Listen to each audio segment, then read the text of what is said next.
Okay, so this is just one simple option for enrichment prep. I'm gonna make a few different videos. This is super basic. This is a type of Lickimat that is a little bit deeper here. We also have these super fine, you can see that Lickimats. That's called a soother. And then you have this in between kind of Lickimat. So Storm, for example, really likes these because like she will sit there licking, and I think these little knobs are just, well, as the word says, really soothing to her. She's coming. She thinks that I'm making something for her right this second. This one it was like $10 off Amazon, I believe. The reason why I like this is, so I've thrown a little bit of kibble in here. That is so easy to just deduct from their daily, normal kibble. So both of my dogs get what I would consider a small breakfast in the morning. It's only about 2/3 of what they should be getting if I equally divided food. The other third of that meal gets into things like these enrichment opportunities. And then this area here, the white stuff is coconut oil. So just box standard, refined or unrefined coconut oil with nothing else added to it.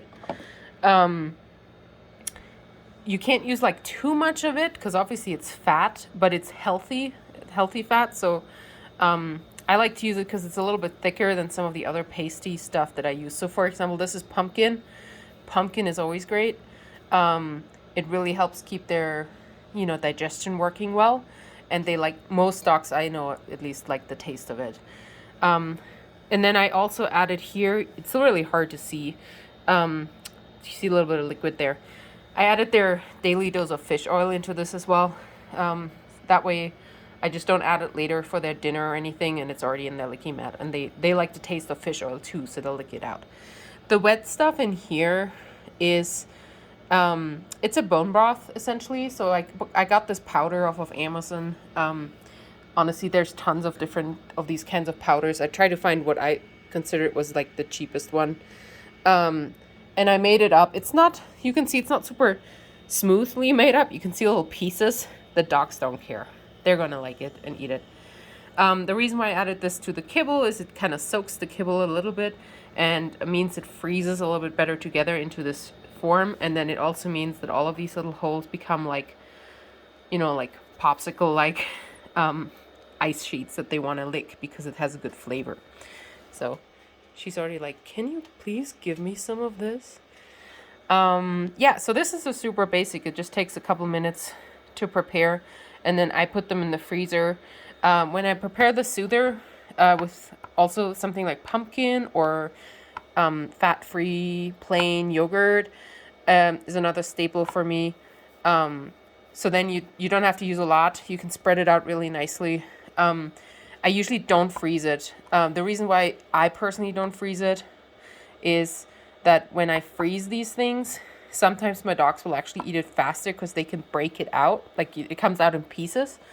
Whereas if it's in a paste on there, like it is right now, it actually is much harder for them sometimes to get all the little bits out, and they take longer. So that's kind of a personal preference that you might have to try out either way. So I have another one of these in the freezer for my other dog, Ryder. I'm going to put this one in there now. And that'll keep this particular thing for my dogs. They're very good at enrichment. They do these really quickly. So I want to say that this particular shape, frozen, is probably going to keep them busy for like maybe 5 minutes. But if you have a smaller dog or a dog that's not so used to it or not as intensely food motivated as my dogs, it could easily take them like 10 minutes or so to lick and get everything out.